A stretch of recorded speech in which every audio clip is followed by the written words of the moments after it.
होने वाला है W1 में, राइट। P1 के कारण इतना जो डिस्टेंस है उतने डिस्टेंस का स्क्वायर W1 में एड अप होने वाला है। Do you agree? P1 के कारण Yes. सिर्फ P1 के बारे में डिस्कस करो। नाउ इन दिस सिचुएशन ये है P1 हमारा, ये P1। अब यहाँ पे भी P1 आई थिंक ये WCS ऑफ C1 में आ जाएगा P1। तो P1 के कारण कितना डिस्टेंस का स्क्वायर ऐड हो जाएगा?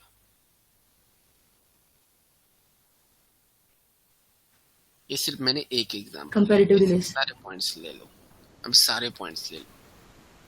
कंपैरेटिवली लेस है और डिवाइड बाय C2 भी कर रहे हैं ना। डिवाइड बाय नहीं, कहाँ पे भी कर रहे, ऐड कर रहे हैं। Addition. हाँ, मतलब इसमें n में से कुछ पॉइंट्स हो गए, इसमें मतलब टोटल n पॉइंट्स यहाँ पे भी आ रहा है, यहाँ पे भी टोटल पॉइंट्स आ रहा है n। इस केस में भी टोटल n पॉइंट्स है, मतलब पॉइंट्स उतने ही है दोनों केस में। सिर्फ एक केस में मैंने केमिन्स को बोला कि सिर्फ एक ही क्लस्टर बना, इस केस में मैंने बोला है 2 क्लस्टर बना। तो 2 W1 का क्लस्टर्स ज्यादा के होगा। केस में टू क्लस्टर्स के केस में कम WCS वैल्यू होगा कि W1 के केस में? कम कहाँ पे होगा WCS का वैल्यू? W2 में कम होगा सर। W2 में कम होगा। Yes, W2 W2 में कम हो रहा है, क्योंकि देखो यहाँ पे एक एग्जांपल लिया ना मैंने, P1 से ही आप समझ सकते हो, बाकी पॉइंट को देखने की जरूरत नहीं है। जब एक ही क्लस्टर था तो P1 is very far away from the centre. जब एक ही क्लस्टर था तब P1 is very far away from the centre, तो इसलिए ये डिस्टेंस भी ज्यादा था, तो इसका स्क्वायर एड अप होता है WCSS में। इन केस ऑफ दिस एग्जांपल, जब मैं 2 क्लस्टर बनाता हूं तो can I say that P1 is now getting much closer to cluster center then previous one.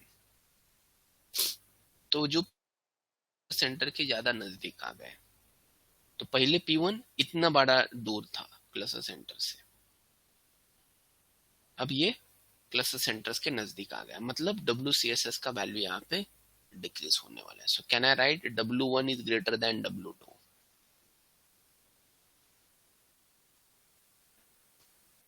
Yes sir. ठीक है, तो अब हम क्या करेंगे, if I just get any data set, मैं क्या करूंगा, नंबर ऑफ क्लस्टर्स पहले 1 रखूंगा, 2 3 4 5 6 7 8 9 10, एंड तब उनका WCSS वैल्यू निकालता हूँ। 1 है तब कितना WCSS, 2 है तो कितना, 3 है तो कितना, 4 है तो कितना, 5 है तो कितना। क्या लगता है आपको, WCSS वैल्यू डिक्रीज होगा कि इंक्रीज होगा? It will decrease. डिक्रीज होगा sir. Decrease every time. So let me just show you in the code ये WCSS वैल्यू कैसे निकाला जाता है। Let me just show you in the code ये WCSS वैल्यू निकाला कैसे जाता है।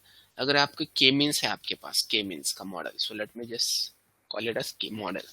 तो इस मॉडल में इनर्शिया नाम का ऑप्शन होता है, ये आपको WCSS वैल्यू दे रहा है। तो ये जो है ना 44,448, ये WCSS value according to 5 cluster. Do you agree? क्योंकि अभी ये 5 क्लस्टर्स हमने बोला था ना, कितना बोला था, 5 बोला था, ये देखो। तो इसके अकॉर्डिंगली इसका जो इनर्शिया है ये इतना आ गया। लेकिन अब मुझे 5 नहीं, मैं 1 रखता हूँ, 2 रखता हूँ, 3 4, ये सारा चेक करता हूँ till 10। Generally number of clusters 10 से ज्यादा नहीं होते इन जनरल, तो मैं 10 तक चेक करता हूँ यहाँ, 1 से लेकर 10 तक। तो मुझे क्या करना है, नंबर ऑफ क्लस्टर 1 रख के मॉडल डॉट इनर्शिया, तो what I will do, WCSS नाम का एक एम्प्टी लिस्ट लेता हूं मैं, for number of cluster in range, कहां से कहां तक, 1 से लेकर 11 तक। तो मैं क्या करूंगा, अब मॉडल बनाता हूं यहाँ पे, model equal to K means, यहाँ पे n clusters, what should I write, NC। Model को मैं फिट करता हूँ on the basis of x, and now ये जो मॉडल है इसका WCSS वैल्यू कैसे मिलता है, मॉडल डॉट इनर्शिया। ठीक है, तो ये बिल्ट इन पैरामीटर है, आपको कैलकुलेट करने की जरूरत नहीं पड़ती, ये बिल्ट इन होता है। तो ये मैं अब हमारे लिस्ट में अपेंड करता हूँ, किसमें, WCSS dot append. Now let me do this and अब आप देख सकते हैं WCSS वैल्यूज, ये देखो पूरे सारे डिक्रीज। 10 है क्या वैल्यूज, 3 6 ठीक है 10 हो रहा है एवरी टाइम डिक्रीज, ये देखो इट इज डिक्रीजिंग। ये क्लस्टर नंबर 1 के लिए, ये 3 के लिए, ये 4 के लिए, ये 5 के लिए। I hope you do remember this number here as well. तो जैसे आगे जाएंगे वैसे ये नंबर डिक्रीज होता जा रहा है, डिक्रीज होता जा रहा है। अब मैं क्या करता हूँ ना, ये WCSS वैल्यू को प्लॉट करता हूँ, PLT dot plot. X axis पे I want the cluster number, X axis पे आई वांट क्लस्टर नंबर, ये लिख देता हूँ मैं। Y पे I want WCSS। Let's plot this out.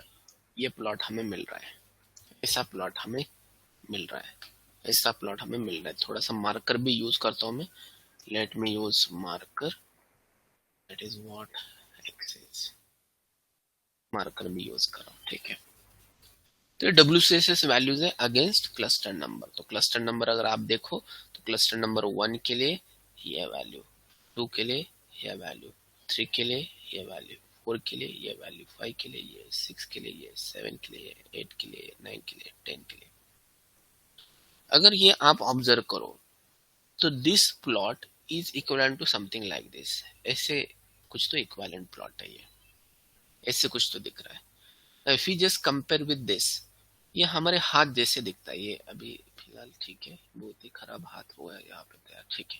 ये हमारे हाथ जैसे तैयार हुआ, हमारा हाथ होता है ना ये, it is something like that.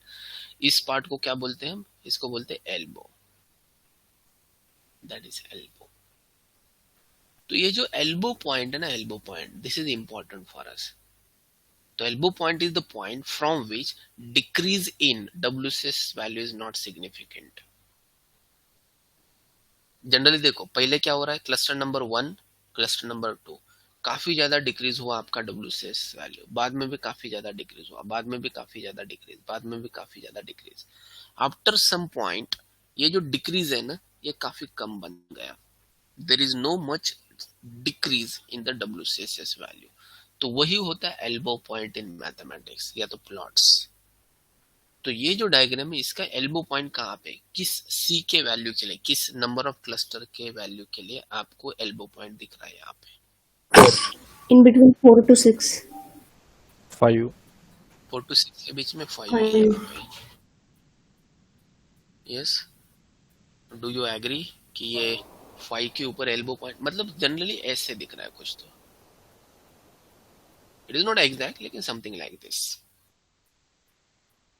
Yes, कुछ लोग बोल सकते हैं कि 3 को भी है थोड़ा बहुत, ठीक है थोड़ा सा टिल्टेड है, लेकिन जो डिक्रीज इन WCSS वैल्यू है 5 के बाद ऑलमोस्ट बंद हो रहा है। So if I just show you here, आप यहाँ पे देखो ये C1 का WCSS वैल्यू, ये C2 का कितना बड़ा डिक्रीज है, C2 एंड C3 का डिक्रीज, ये देखो कितना बड़ा डिक्रीज है। C3 के बाद में C4, यहाँ पे भी significant decrease is there. C4 and C5 में देखो here is also significant decrease. अब C6 देखो, C6, C7 देखो, C8 देखो, C9 देखो, C10 देखो। यस, तो after C5, after this point can I say that यहाँ पे डिक्रीज काफी कम होने लगा। So there is no significant decrease in WCSS value. तो इस पॉइंट को हम बोलेंगे elbow point. Do you agree? This is elbow point, do you Yes. Agree? तो ये जो एल्बो पॉइंट है ना, ये एल्बो पॉइंट आपको बताता है कि नंबर ऑफ क्लस्टर्स क्या होना चाहिए, दैट इज 5. इसलिए आपको डेटा को प्लॉट करने की जरूरत ही नहीं है, डायरेक्टली क्या करो, ये कोड लिख दो, ये ऊपर वाला कोड, ये हर एक नंबर ऑफ क्लस्टर ट्राई करो 1 से लेकर 10। जनरली 10 से ज्यादा क्लस्टर्स नहीं होते इन जनरल क्लस्टर्स ये 5 के आसपास ही रहते हैं।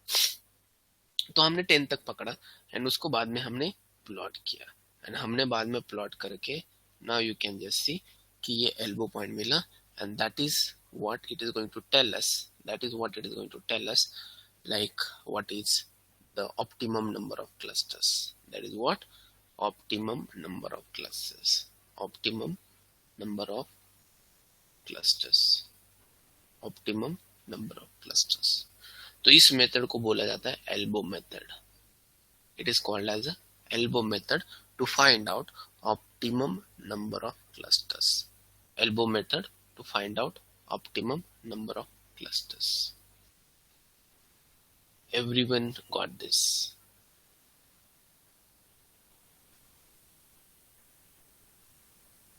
Yes, sir. Yes. आपको क्या करना है, सिर्फ ये लूप लिखना है. लूप लिखोगे तो आपको n इज इक्वल टू 1 के लिए, 2 के लिए, 3 के लिए, 4 के लिए, हर एक वैल्यू के लिए WCSS वैल्यू मिलेगा. उस WCSS वैल्यू को सिंपली प्लॉट करो, एंड जहां पे एल्बो पॉइंट मिलेगा that is going to be optimum number of clusters. That is going to be optimum number of clusters. तो ये एल्बो मेथड है to find out number of clusters. ठीक है. So this is one of the popular method to find out number of clusters. I hope everyone understood. ये आपको पता होना चाहिए. You should know this. ठीक है. तो जो क्वेश्चन था आपका कि लाइक नंबर ऑफ क्लस्टर्स कैसे फाइंड आउट कर सकते हैं, ऐसे फाइंड आउट करते हैं. Once we get like what is optimum number of cluster, इसके बाद में फाइनल मॉडल बनाओ ना. You can create final model is, तो final model is equal to k means. Means अब यहाँ पे नंबर ऑफ क्लस्टर्स कितने यूज करने हैं आपको, 5 करने हैं. क्यों? क्योंकि एल्बो मेथड ने बताया कि 5 is elbow point. And then after that you can go it with building final model. उसके बाद में उसको यूज करो एज अ प्रेडिक्शन मॉडल. तो इससे पहले आपको 10 बार मॉडल बना के रखना पड़ेगा इससे पहले. So that is what like part of your method is, that is what part of your method is. So got it guys? कोई डाउट है इसमें तो प्लीज आस्क.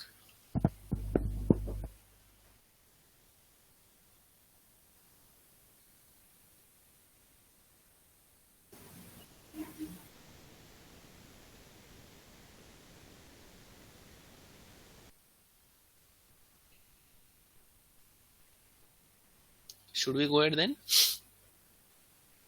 ये फाइल मैं आपको शेयर करता हूं.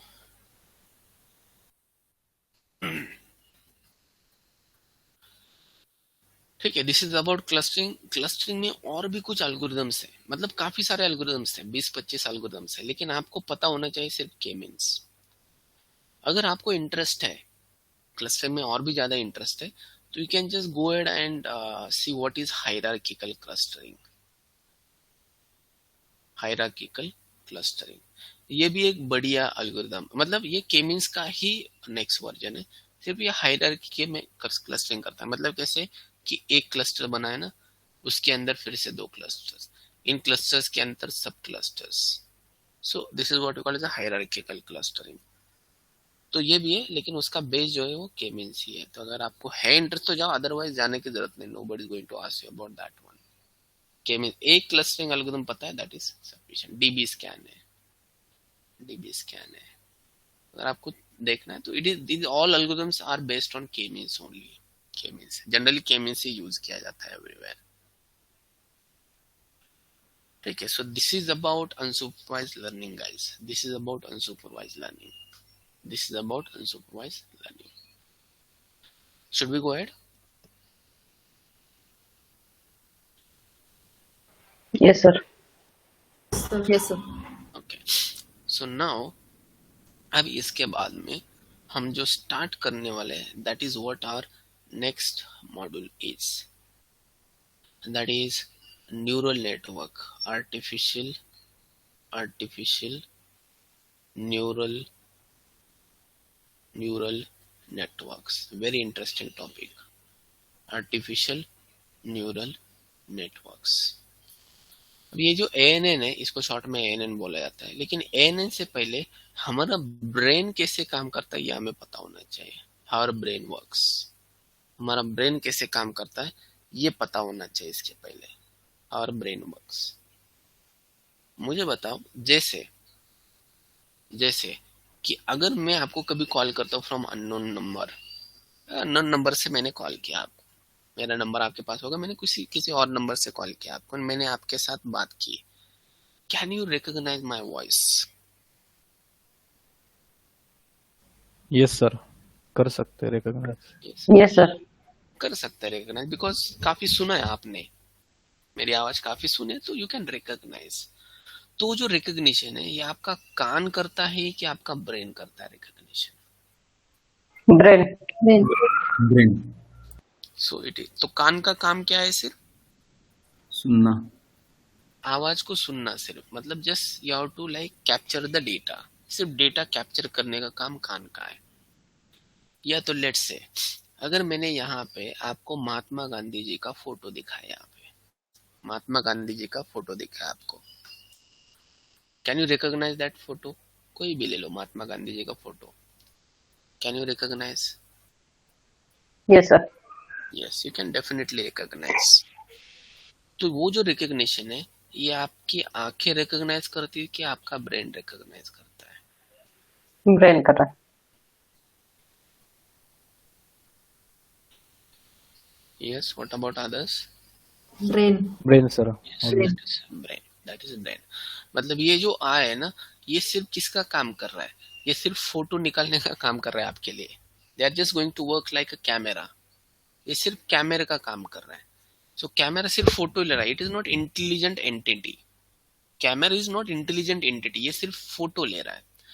ये फोटो लिया हुआ ब्रेन के पास जाता है, एंड ब्रेन उसको बताता, मतलब ब्रेन रिकॉग्नाइज करता है कि ये जो कैमरा ने फोटो भेजा है ना, मतलब आंखों ने फोटो भेजा है ना, वो गांधी जी का है, वो गांधी जी का है। तो ब्रेन इज इंटेलिजेंट एंटिटी। ये जो है ना, ये आई या तो ईयर, ईयर किसका काम करता है? It just like work like mic. हमारा जो माइक होता है ना, अभी कंप्यूटर सिस्टम से काफी सारी चीजें हम रिलेट करते, तो इसलिए मैं एग्जांपल में बता रहा हूँ। तो ये माइक का काम करता है, ear. Ear is going to work same like mic in our system. तो हमारा जो कंप्यूटर होता है, उसका ब्रेन मीन्स व्हाट? उसका ब्रेन मतलब प्रोसेसर। कंप्यूटर का ब्रेन मतलब कंप्यूटर का प्रोसेसर। तो ये जो प्रोसेसर है, बेसिकली ये प्रोसेसर जो हार्डवेयर है, it is not intelligent entity. उसमें जो सॉफ्टवेयर है, that is intelligent entities, that is intelligent entities. Hardware is not intelligent entity. Hardware तो सिर्फ एक चीज प्रोसेस करने का काम कर, लेकिन उसमें जो सॉफ्टवेयर है, that is going to work like a intelligent entity. आदमी इंटेलिजेंट क्यों है? हाथी उतना ज्यादा इंटेलिजेंट नहीं है, या तो बाकी के जानवर उतने ज्यादा इंटेलिजेंट नहीं है, because of brain, human brain, because of human brain, because of human brain. तो जैसे ह्यूमन ब्रेन होता है, वैसे कंप्यूटर में सॉफ्टवेयर होता है। तो ये सॉफ्टवेयर को हमें इंटेलिजेंट बनाना है, एंड वो इंटेलिजेंट बनाने के लिए we need artificial neural network. We need artificial neural network. हमारा जो ब्रेन होता है, ये जो ब्रेन होता है, इस ब्रेन में भी millions of neurons are there, millions of neurons are there. काफी सारे न्यूरॉन्स हैं, they are connected to each other, they are connected to each other. तो millions of neurons are there, and ये न्यूरॉन्स के कारण हमारा ब्रेन इंटेलिजेंट होता है। ये न्यूरॉन्स के कारण हमारा जो ब्रेन है, वो इंटेलिजेंट होता है। तो वैसा ही न्यूरल नेटवर्क हम आर्टिफिशियली बनाना चाहते हैं, या तो बनाने वाले हैं। वैसा ही ब्रेन हम आर्टिफिशियली बनाएंगे, and then we are going to use it as a brilliant system, as a brilliant या तो intelligent system. I must say intelligent system, as a intelligent system, as a intelligent system. तो वो topic आज हम start कर रहे हैं, artificial neural network, artificial neural network. तो ऐसा हम ब्रेन बनाएंगे, लेकिन इससे पहले हमें पता होना चाहिए कि ये जो सिंगल न्यूरॉन है ना, ये एग्जैक्टली क्या होता है। What is this single neuron is, what is this single neuron is, ये हमें पहले पता होना चाहिए। कि सबसे पहले हम सिंगल न्यूरॉन के बारे में डिस्कस करते हैं, सिंगल न्यूरॉन, बाद में उसका नेटवर्क बनाएंगे, बाद में ब्रेन बनाएंगे। तो पहले तो सिंपल न्यूरॉन, या तो उसको परसेप्ट्रॉन भी बोलते हैं, परसेप्ट्रॉन। या तो परसेप्ट्रॉन। इसके बारे में पहले डिस्कस करेंगे। सिंगल न्यूरॉन कैसे काम करता है, बाद में इसका नेटवर्क कैसे काम करता है वो बताऊंगा बाद में। पहले सिंगल न्यूरॉन के बारे में मैं आपको बताता हूँ। जो ब्रेन में जो सिंगल न्यूरॉन होता है ना, उसमें भी वही सिस्टम होता है, लेकिन उसमें मैं जाना नहीं चाहता बिकॉज बायोलॉजी के डायग्राम इतने टफ है, so I am not able to like draw that diagrams. आपको चाहिए तो आप देख लो, जो जो ब्रेन में जो न्यूरॉन होता है ना, उसका डायग्राम आपको इंटरनेट पे मिल जाएगा। मैं यहाँ पे आर्टिफिशियल न्यूरॉन के बारे में बताता हूँ, वो भी ऐसे ही काम करता है। तो ये जो है ना, let's consider this is one neuron is, बड़ा निकाल रहा हूँ मैं, ठीक है। तो एक न्यूरॉन है, तो ये जो न्यूरॉन है इसको कुछ मल्टीपल इनपुट्स हम इनपुट में दे सकते हैं। एक न्यूरॉन है या तो परसिप्टॉन इसको बोलते हैं। तो इसको इनपुट, अभी इनपुट हम डिफाइन करते हैं x0, x1 एंड x2, ऐसे इनपुट दिया हमने। Now it is going to process that input. So process मतलब ये सिग्मा से मैंने यहाँ पे रिप्रेजेंट किया है। It is going to process that input and process करने के बाद it is going to give us output y। It is going to give us output y। It is going to give us output y। तो basically ये जो neuron है ना, ये input output system है। It is simply the input output system. It is simply the input output system. तो important is that ये यहाँ पे क्या प्रोसेस कर रहा है, that is what important thing is. ये यहाँ पे क्या प्रोसेस कर रहा है, that is what important thing is. तो उसके बारे में मैं आपको बताता हूँ। ये जो न्यूरॉन होता है ना, ये न्यूरॉन के हर एक इनपुट के साथ एसोसिएटेड एक वेट होता है, W0, W1, W2। इनको हम बोलते हैं वेट्स। हर एक इनपुट के साथ एक वेट एसोसिएटेड होता है। एज वेल एज इस न्यूरॉन को एक कांस्टेंट वैल्यू भी ऐड किया जाता है, दैट इज कॉल्ड एज बायस। इसमें कांस्टेंट वैल्यू भी ऐड किया जाता है। ये देखो, input is not constant, input तो x0, x1, x2 है। ये जो बायस है ना, it is like one constant value. तो ये जो प्रोसेसिंग फंक्शन है ना, it is going to work something like this, which is, इसको मैं yp बोलता हूँ। so yp is equal to, it is equal to x0 into w0, या तो w0 x0 plus w1 x1 plus w2 x2 plus ये bias as it is। तो bias तो constant value है। तो this is how we are going to calculate yp।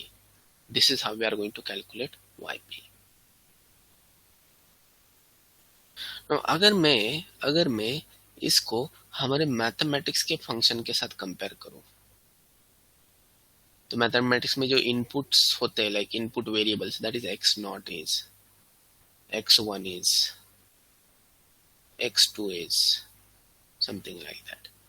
तो ये जो वेट्स है ना, वेट्स मैथमेटिक्स में, अगर ये मैंने एक लीनियर इक्वेशन बोला है इसको, तो मैथमेटिक्स में इन वेट्स को क्या बोलेंगे हम?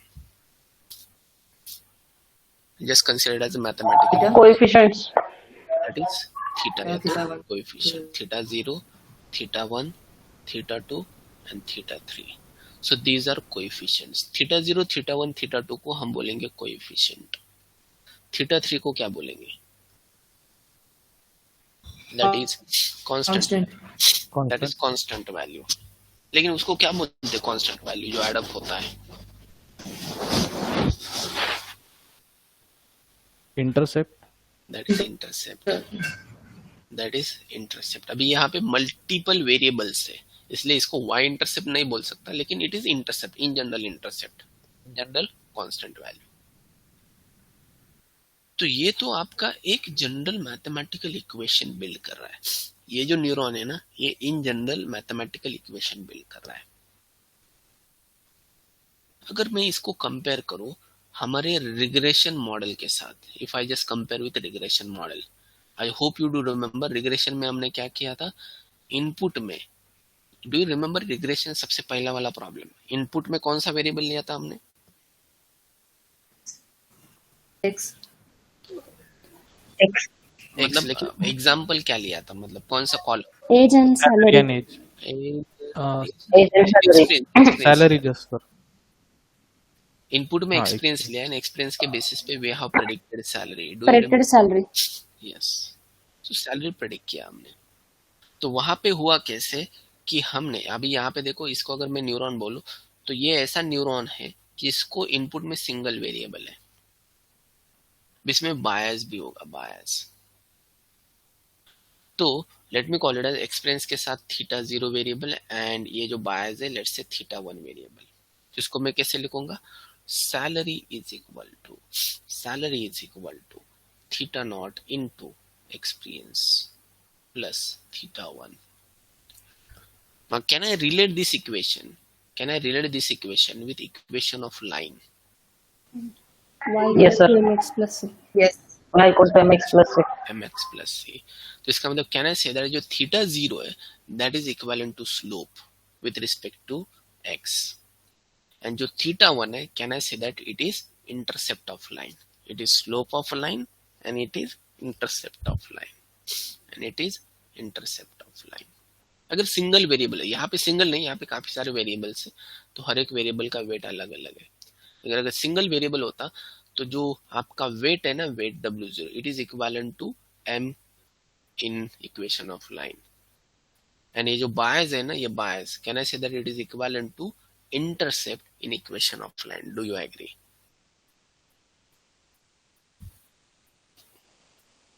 Do you agree to this? Yes, sir. Yes, sir.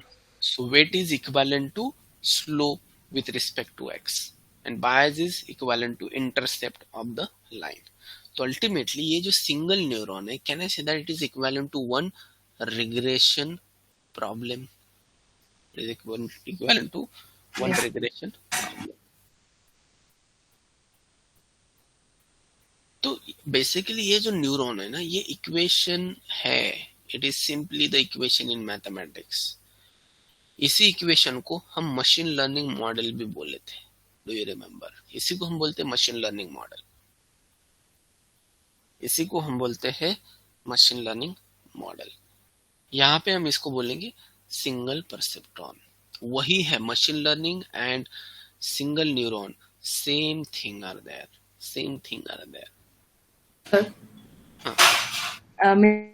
Meaning one neuron is equal to one regression model of linear. Yes, correct.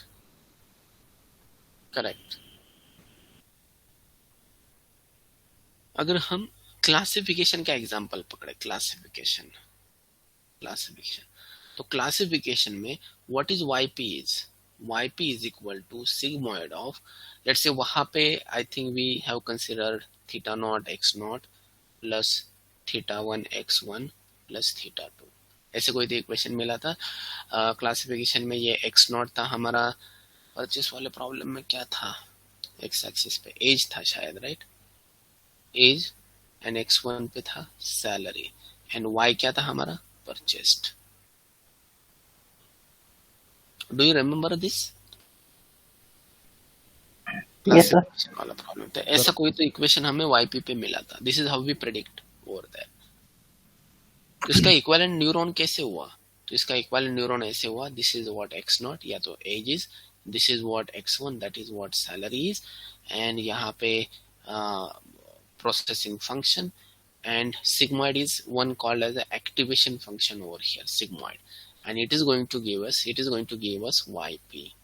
ठीक है, अब इसमें ऐड क्या होगा, इसमें थीटा 2 भी ऐड होगा। अभी यहाँ पे मैं इसको बायस बोलूंगा, so let me call it as bias. ये जो है ना, ये बायस बोलूंगा मैं इसको, बायस। एंड जो थीटा 0 एंड थीटा 1 है इनको मैं बोलूंगा वेट्स, तो that is W0 and W1। तो इसका सिर्फ नॉमेनक्लेचर चेंज हुआ है, बाकी कुछ भी चेंज नहीं है। तो यहाँ पे in case of classification we have to use sigmoid activation. क्यों जरूरत है सिग्मॉइड एक्टिवेशन की इन क्लासिफिकेशन?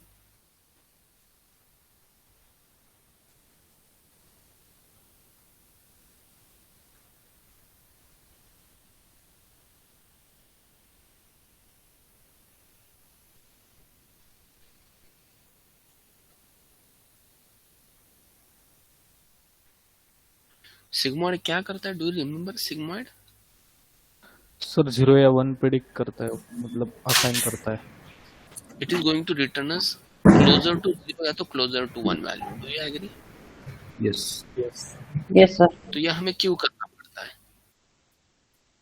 पड़ता है इन क्लासिफिकेशन? क्लासिफिकेशन हे बायनरी क्लासिफिकेशन, त्याच्यामध्ये दोनच व्हॅल्यू आपल्याला मिळू शकतात, 0 किंवा 1।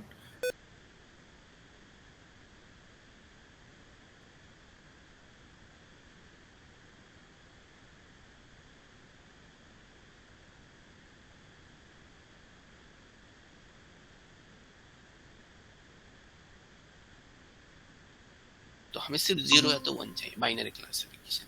तो इसलिए जो भी यहाँ पे जनरेट होगा, ये जो इक्वेशन है, ये इक्वेशन आपको कंटिन्यूस वैल्यू देगा, because x0 is continuous, x1 is continuous, theta values are in like some numbers, fractional numbers, तो ये वैल्यू कंटिन्यूस होता है। तो उसको 0 to 1 में कन्वर्ट करने के लिए वी यूज सिग्मॉइड, उसी को बोलते हैं एक्टिवेशन, क्योंकि यहाँ पे भी y पे है ना, दैट मस्ट बी आइदर 0 या तो 1 दैट मस्ट बी आइदर 0 या तो 1। तो ये लॉजिस्टिक रेट, मतलब कैन आई से दैट जो आपका परसिप्ट्रॉन है, this is also equivalent to, और perceptron is also equivalent to one logistic regression model, बोल सकते हैं। अगर सिग्मॉइड एक्टिवेशन किया तो it is equivalent to logistic regression, and sigmoid activation नहीं यूज किया तो it is equivalent to what, linear. Linear regression model या तो रिग्रेशन मॉडल। सो सिंपल, सिर्फ इतना, मतलब जो हमने अभी तक सीखा है वही है न्यूरॉन, मतलब सिर्फ टर्म्स यूज किए अलग अलग। जहाँ पे कोएफिशिएंट होता है थीटा नॉट, थीटा 1, थीटा 2, वहां पे हमने वेट्स यूज किए W0, W1, W2, something like that. Otherwise there is no change in this, otherwise there is no change in this. अब मुझे बताओ, लीनियर रिग्रेशन या तो आपका लॉजिस्टिक रिग्रेशन, तो उसमें जो हम ट्रेनिंग करते हैं तो उसके लिए कौन सा एल्गोरिथम यूज किया जाता है फॉर ट्रेनिंग पर्पस?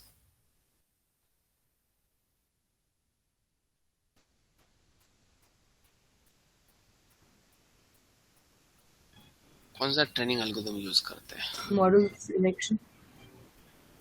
नहीं, ट्रेनिंग एल्गोरिथम, ट्रेनिंग मतलब क्या? Do you remember what is Linear training? model. Training means what? Yes. अगर मेरे पास लिनियर रिग्रेशन है। तो इसमें जो बेस्ट फिट लाइन है वो निकालने का टेक्निक मतलब training. Do you agree? Gradient descent. Training, तो ट्रेनिंग एल्गोरिथम कौन सा हुआ? ये कौन निकालता है best fit line? Gradient descent. That Gradient. is gradient descent. That is gradient descent. That is gradient descent. यहाँ पे भी ग्रेडियंट डिसेंट ही ट्रेनिंग एल्गोरिथम होता है, न्यूरॉन में या तो परसेप्ट्रॉन में। यहाँ पे भी ग्रेडियंट डिसेंट है। अगर आपको याद है तो ग्रेडियंट डिसेंट के टाइम पे मैंने बोला था कि इसको और एक बार डिस्कस करने वाले हैं at the time of ANN, वो टाइम अभी आ गया है। तो ग्रेडियंट डिसेंट का जो आउटपुट अल्टीमेटली हमें देता क्या है? ग्रेडियंट डिसेंट क्या फाइंड आउट करके देता है? Best fit line. Perfect, Global minima. Best Best fit line. It is going to find out. हाँ, ग्लोबल मिनिमा इसी के लिए लिया जाता है because it is going to give us best fit line. Best fit line देता है मतलब लाइन का क्या देता है वो? Cost. Cost function. लाइन दे, मैं Angle. बोल रहा हूँ कि ये लाइन यूज, मतलब क्या लाइन का क्या मिलेगा हमें?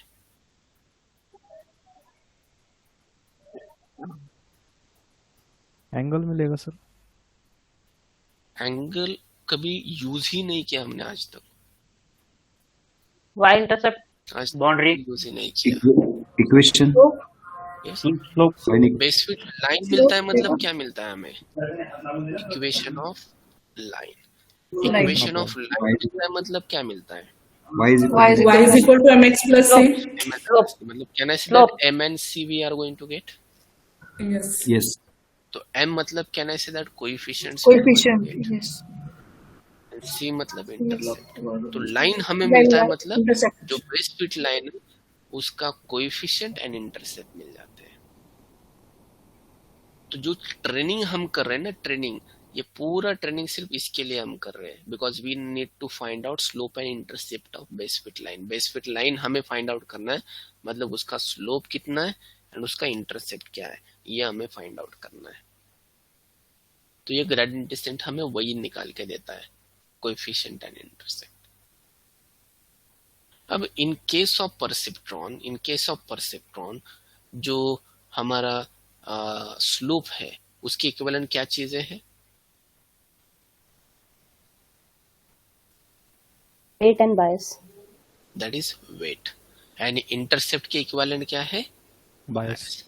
तो इसका Bias. मतलब परसेप्ट्रॉन जब हम ट्रेन करेंगे तो वहां पे after training what we are expecting, हम परसेप्ट्रॉन, अगर मैं बोलूँ कि ये ले लो परसेप्ट्रॉन, उसको ट्रेन करो, ट्रेन करना मतलब उसका क्या फाइंड आउट करना है हमें, Weight. इस परसेप्ट्रॉन्स के ये जो वेट्स है एंड बायस, ये फाइंड आउट करना है आफ्टर ट्रेनिंग। इसी कारण इनको बोला जाता है ट्रेनेबल पैरामीटर्स, इसी कारण इनको बोला जाता है ट्रेनेबल पैरामीटर्स। कि ये वेट्स एंड बायस ये इतने प्रॉपर होने चाहिए so that yp is going to be equivalent to y actual. तो yp and y actual same हो जाए तो आपका कॉस्ट बन जाता है 0, एंड कॉस्ट 0 बन जाता है मतलब वो बन जाता है global minima. Do you agree? In gradient decent.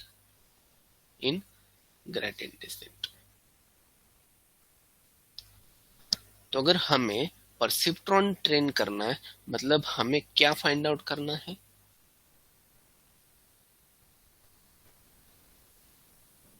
Bias Weight. Bias.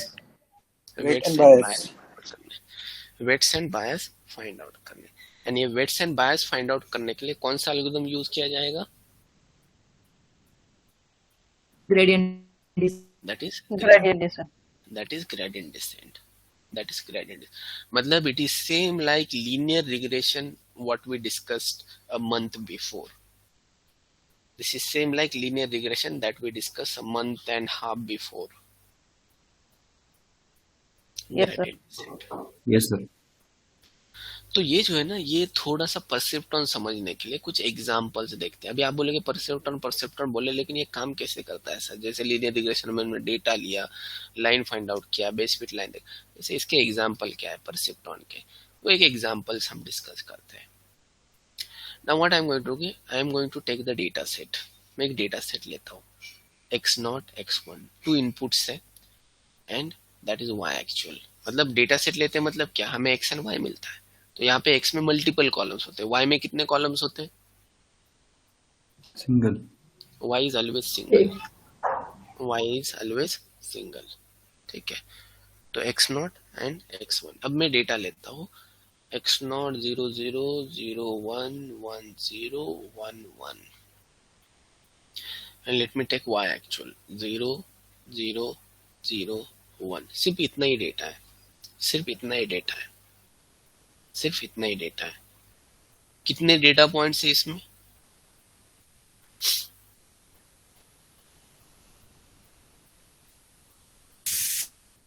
Data points कितने हैं? डेटा पॉइंट्स कितने हैं इसमें? 4.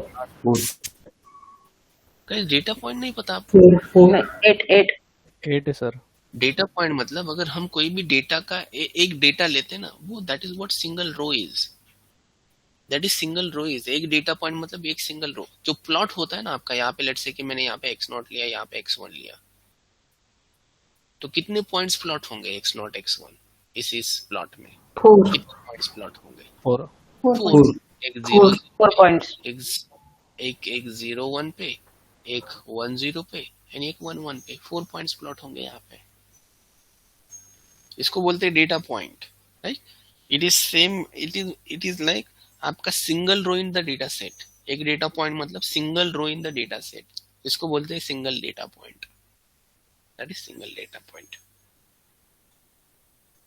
कैन यू टेल मी ये जो डेटा सेट है ये कौन सा लॉजिकल ऑपरेशन रिप्रेजेंट कर रहा है? And sir, and that is logical and it is representing. And ये जो लॉजिकल एंड है ना, इसके लिए मुझे न्यूरॉन को डेवलप करना है। तब मुझे बताओ, लेट्स से कि मैं एक परसेप्ट्रॉन यहाँ पे डिजाइन करता हूँ। This is what perceptron is. इस परसेप्ट्रॉन को कितने इनपुट्स है?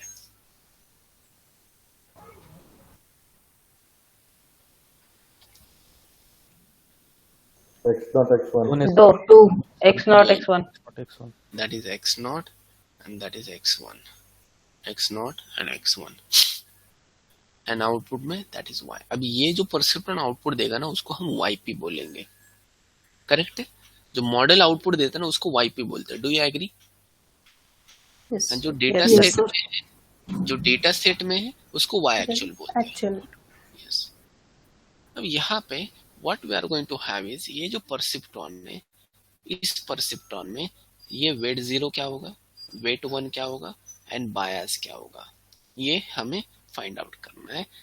So according to that, it is going to do summation of that one, x naught w naught plus x1 w1 plus bias. मुझे बताओ एक्टिव ये classification problem है कि regression problem है? रिग्रेशन. क्लासिफिकेशन. लॉजिकल ऑपरेशन में output में 0 या तो 1 ही आएगा, ये छोड़ के क्या आएगा? ये थोड़ी रिग्रेशन है. रिग्रेशन मतलब कंटिन्यूस आउटपुट 0.1 0.2 0.3 कुछ भी आ सकता है आउटपुट. ये तो लॉजिकल ऑपरेशन में आइदर ट्रू या तो फॉल्स मिलता है, या तो 0 या तो 1. तो क्लासिफिकेशन है कि रिग्रेशन है? क्लासिफिकेशन. That is classification. तो आउटपुट में सिर्फ हम क्या लेंगे, 0 या तो 1 लेंगे. तो अगर आउटपुट में 0 या तो 1 चाहिए तो मुझे बताओ एक्टिवेशन फंक्शन क्या होना चाहिए?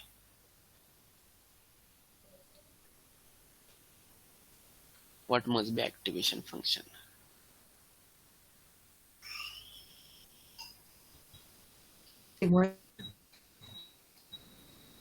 Yes, what must be activation function? ये क्लास सिग्मॉइड. सिग्मॉइड. बुक लग गई क्या लोगों को? नहीं सिग्मॉइड.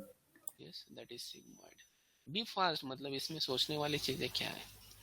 सिग्मॉइड. तो yp का इक्वेशन क्या बनेगा यहाँ पे? yp is equal to, if I just write the equation, yp equal to sigmoid of, yes, that is w naught x naught plus w1 x1 plus बायस को मैं b बोलता हूँ plus b. Am I right? That is what equation of yp is going to be. Do you agree? ये equation of yp है. Do you agree? Yes. Yes, sir. ठीक है, that is yes equation. Sir. अब मुझे आपको पूछना है कि ये जो W0 है इसका वैल्यू क्या होना चाहिए, W1 का वैल्यू क्या होना चाहिए, बायस का वैल्यू क्या होना चाहिए, so that yp is going to be same like y actual. तो ये हम मैन्युअली निकालेंगे, बाद में देखें gradient descent. Basically gradient descent का यही काम है कि W0 Wn बायस का वैल्यू निकाले, लेकिन इसको पहले मैन्युअली निकालते हैं. तो what I am going to do, I am going to consider some values. तो मैं आपको मैन्युअली दिखाता हूँ. तो अगर मैं W0 में 5 रखूं, W1 में भी लेट्स से 5 रखूं, ठीक है, एंड बायस में लेट्स से मैं -7 रखूं, तो देखो ये इक्वेशन क्या बनेगा, सिग्मॉइड ऑफ W0 में 5, तो 5 times x0 plus 5 times x1 -7. Do you agree? Do you agree? Yes sir. Yes ठीक है. अब मैं क्या करता हूँ, let me do check first entry. Let me do check first entry. इसके लिए काम करता है क्या? तो फर्स्ट एंट्री के लिए देखो क्या आएगा. एक्सपेक्टेड आउटपुट क्या है हमारा? अगर मैंने x0 x1 का इनपुट 0 0 दिया तो एक्सपेक्टेड आउटपुट 0. तो देखते हैं वैसे आता है क्या, सिग्मॉइड ऑफ ये भी 0 ये भी 0, तो क्या आएगा ये -7. What is sigmoid of -7. sigmoid of -7 is what? 0 equal to 0. That is equal to 0. 0. 0. मतलब ऐसे मिल रहा है क्या? मिल रहा है. मतलब y एक्चुअल जितना y पे मिला है पहले डेटा पॉइंट के लिए तो ये काम कर रहा है. Let's check for next data point. तो x0 का वैल्यू मैंने 0 लिया, x1 का वैल्यू 1 लिया, तो what this equation becomes, sigmoid of 0 plus 5 minus 7. So that is sigmoid of -2. क्या होता है answer sigmoid of -2? Equal to 0. 0. That is 0 equal to है 0. क्या 0 यहाँ पे? यस, मतलब इसके लिए भी काम कर रहा है, सेकेंड इनपुट के लिए भी. Do you agree? यस और no? Yes sir. Yes, sir. Yes sir. Yes sir. Yes sir. अब नेक्स्ट इनपुट 1 0, तो x0 का value 1, Third one will also be -2. तो इस केस में भी ये क्या जाएगा, करेक्ट है. 0 सर. ये देखो ये 5 प्लस 0 -7, तो ये जाएगा sigmoid of minus 2. So it is going to be 0. Can I say कि it is also going to be same? ये भी काम कर रहा है. And now ये इनपुट के लिए. तो what it is going to be now? Sigmoid of ये B1 ये B1. Sigmoid of 3. It is going to be 5 plus 5 minus 7. So what it is going to be? Sigmoid 3. of 3. So it is 1. Sigmoid of 3 is what? 1. तो है क्या 1? Yes.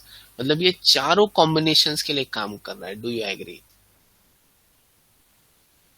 Yes, sir. Yes.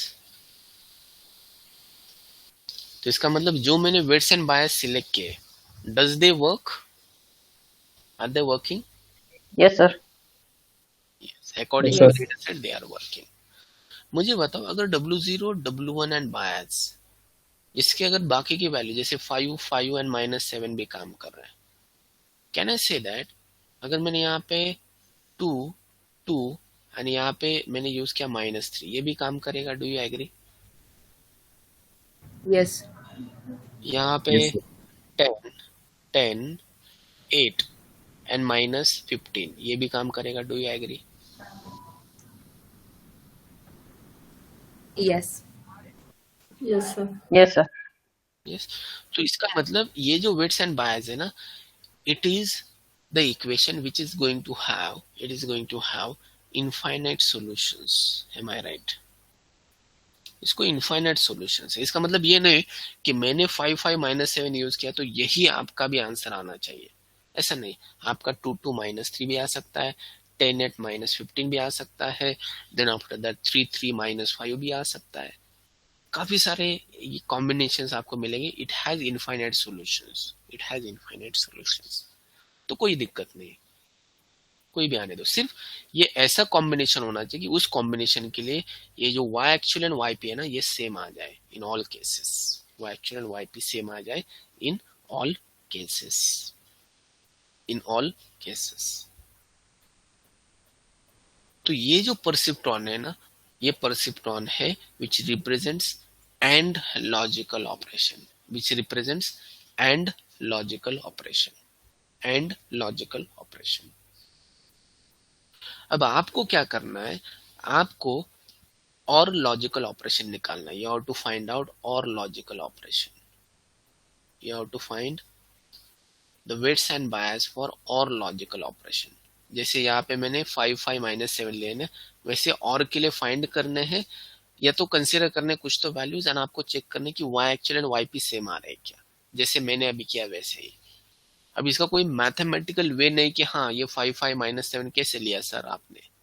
इसको, इसके पीछे कोई mathematics नहीं है, ये ऐसे ही मैंने लिया. थोड़ा सोच के लेना. This is just like a puzzle. जैसे पजल्स के कोई मैथमेटिकल सॉल्यूशंस नहीं होते. It is just like a puzzle. तो और के लिए W0, W1 एंड बायस ये निकालो एंड वो रखो चैट बॉक्स में. चैट बॉक्स में just put that into chat box. Try it. अलग अलग आंसर्स हो सकते हैं because it has infinite solutions. तो just try to find out W0, W1 and bias for or logical operation. Put that into chat box.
Sigmoid of zero क्या पकड़ा है आप लोगों ने? Sigmoid of zero, sigmoid of zero 0.5. 0.5.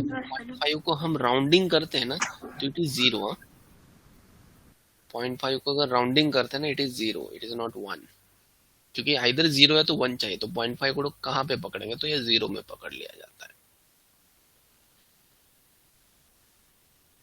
Okay, सो पहले जो exam पे यहाँ पे पल्लवी मैडम ने लिया है 5 - 5 7, तो अगर मैं ले लूँ यहाँ पे 0 0 0 1 1 0 1 1, तो ये और का ऐसे है। पहले तो टेबल सबका ये यूज किया सबने और के केस में, Yes. Yes. Yes, तो sir. 5 - Yes, 5 sir. 7, तो यहाँ पे अगर मैंने 0 0 पकड़ा, इफ आई जस्ट कंसिडर 0 0, तो 0 0 के केस में पल्लवी मैडम के यहाँ पे आउटपुट YP1 आएगा, right ma'am? Sir, it is sigmoid of Zero के -7, no then? -7 कहाँ पे? 7 है। B. Okay, I have used B7. Okay. वो -7 ले रही है क्या आप? No, then the remaining things will be wrong. Yes, ठीक है।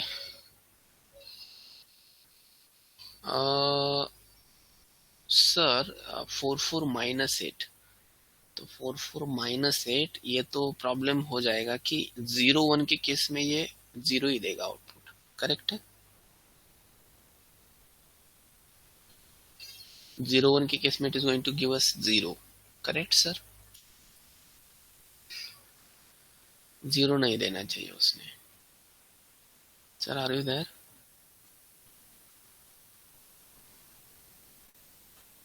ठीक है, लेट मी गो अहेड।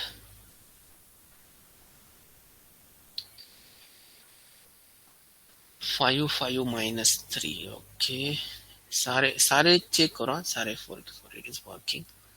3 4 -4 करे, नहीं, यहाँ पे भी होने क्या वाला है, 0 1 के लिए काम करतोय का अर्जुन बघ? 0 1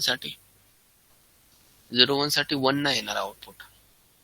नाही सर, चुकलं.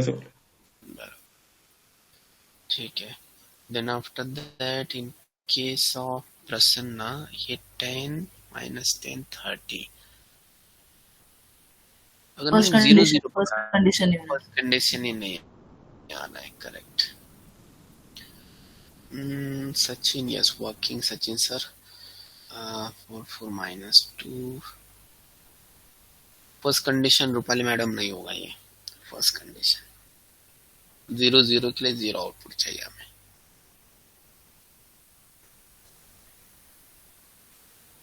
Yes Saurabh, very good. Yes Rupali madam, yes Sadhana madam, yes right Sheetal, बाकी लोगों ने ठीक है सही किया है। ठीक है, let me just tell you that one. देखो और के केस में और ऑपरेशन में जो x0 है, x1 है, y एक्चुअल है, तो ये 0 0 0 होता है, और में 0 1 1 होता है, 1 0 1 होता है, 1 1 1 होता है। तो यू कैन चेक दिस, ये जो है ना ये x0 है, ये x1 है एंड ये बायस है। तो जो वेट है W0, ये वेट लेट्स यूज 5, ये वेट 5 एंड बायस -3। तो अगर आप ऐसे यूज करेंगे तो y पे आपको वही मिलेगा जो y एक्चुअल है। चेक कर सकते हैं आप लोग। जैसे पहला लेते हैं 0 0 इनपुट, तो हमारा yp क्या बने, यहाँ पे सिग्मॉइड एक्टिवेशन है, तो yp is equal to sigmoid of 5 times x0 plus 5 times x1 -3। तो इसके हिसाब से 0 0 मतलब ये sigmoid of -3 it is going to be, तो ये 0। अगर 0 1 इनपुट दिया तो ये 0, ये 5 एंड ये -3, तो sigmoid of 2 बनता है, दैट इज 1। अगर 1 0 दिया तो ये 5 into 1 दैट इज 5 ये 5 into 0 ये 0 बनेगा एंड -3, तो 5 - 3 दैट इज सिग्मॉइड ऑफ 2, ये भी 1 मिल रहा है। इन केस ऑफ 1 1 तो ये भी 5 मिलेगा, ये भी 5 मिलेगा एंड ये -3, तो 10 - 3 7, सिग्मॉइड ऑफ 7 इज 1, तो ये काम कर रहा है फॉर दिस सॉल्यूशन 5 5 -3। या तो अगर आप 10 10 करो, 10 10 यू कैन जस्ट यूज 10 10 के साथ बायस -7 यूज करो, -8 यूज करो, कुछ भी यूज करो वैसे बायस। It has So I have a doubt. Is it necessary that bias should be always minus? Otherwise, it is not working. no, it is not like it depends on your problem statement. It depends on your problem statement. If we take, okay, ठीक है. ये example got it guys, or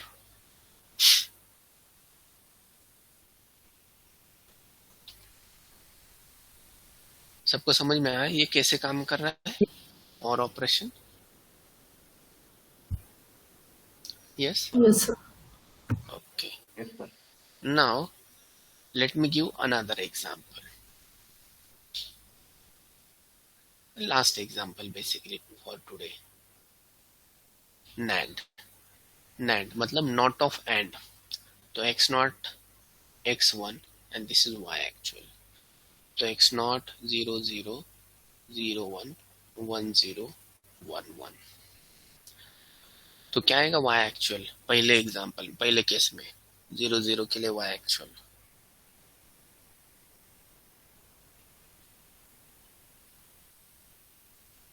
and क्या आता है 0 0 का, Zero, no? It should be one now. 0. Yes, तो जो and आता है उसका नॉट करो, मतलब उल्टा करो, तो एंड आता है इसका 0 मतलब ये 1 होना चाहिए। 0 1 का एंड क्या होता है? 0 0. 0 1 का एंड 0 होता है, मतलब not of It and, is one. 1 1 1 0. यहाँ पे भी 1 होना चाहिए, 0 लास्ट केस में 0। 0. तो here we are going to design the neuron, तो ये एक न्यूरॉन है जिसमें इनपुट में x नॉट, यहाँ पे x1, एक्टिवेशन क्या होना चाहिए? Activation function again sigmoid Sigmoid.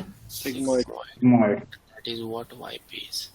तो आपको फाइंड आउट करना है what is w0 w1 and bias, so that it will satisfy all these 4 conditions.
Sachin sir, जो आपने आंसर में लिखा है यहाँ पे उसके अकॉर्डिंगली तो जीरो आउटपुट कभी होगा ही नहीं। also in case of Sadhana ma'am, zero मतलब ये जो लास्ट कंडीशन है वो सेटिस्फाई नहीं हो रहा है। लास्ट कंडीशन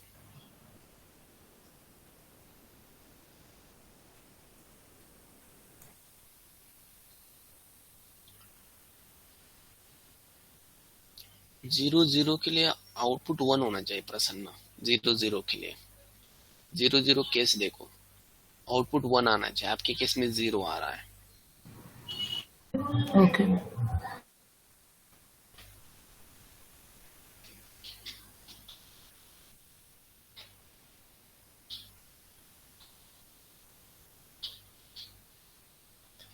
ठीक है, एक काम करो, ये जो है ना, ये एज अ होमवर्क ले लो। Homework because we are running out of the time. और एक होमवर्क लेना, एक्सऑर, नैंड एंड एक्सऑर। अभी एक्सऑर का टेबल भी आपको मिल जाएगा। एक्सऑर के केस में जो वाई एक्चुअल होता है ये ऐसे होता है, ये 0 ये दोनों 1 होते हैं बीच वाले। That is what about XOR is. तो नैंड का भी निकाल के लाना कल, एंड एक्सऑर का भी निकाल के लाना। ठीक है, you can even discuss that in your groups. तो ये होमवर्क रहेगा कल के लिए। लेकिन देखो, ये ऐसे ही मत डालो आउटपुट में, पहले चेक करो ये सारे कंडीशंस। अगर ये सारे सेटिस्फाई हो रहे हैं तभी कल आंसर देना चैट बॉक्स में कल। ठीक है, आज के सेशन में अगर कुछ डाउट है तो please ask guys, otherwise we will meet tomorrow. Sir doubt है बट आज के सेशन का नहीं है। ओके डिसीजन ट्री केस पे ओके जनरली हमने जब प्रोजेक्ट किए सारे, उसमें हमने ट्रेन और टेस्ट स्प्लिट नहीं किया था because we already have a different set. Train का अलग था, राइट? दोनों but project, generally house price हाँ, एंड टाइटैनिक। हाँ, यस यस। तो इज इट समथिंग कि अगर हम क्रॉस वैलिडेशन यूज कर रहे हो तो ट्रेन टेस्ट स्प्लिट नहीं यूज करना चाहिए, या फिर ट्रेन टेस्ट स्प्लिट यूज कर रहे हो तो क्रॉस वैलिडेशन नहीं आता है? Correct is there some relation? Yes. अगर क्रॉस वैलिडेशन कर रहे हैं तो ट्रेन टेस्ट स्प्लिट की जरूरत नहीं है। मतलब they are like either or to each other. Okay, either cross validation या तो ट्रेन टेस्ट स्प्लिट, दोनों में से एक। दोनों एक साथ मत करना। अगर से हमने लॉजिस्टिक में ट्रेन टेस्ट स्प्लिट किया हुआ है, हमने केएनएन में ट्रेन टेस्ट स्प्लिट किया हुआ है, अगर उसकी जगह भी हम सीवी पैरामीटर यूज करते हैं तो विल इट वर्क?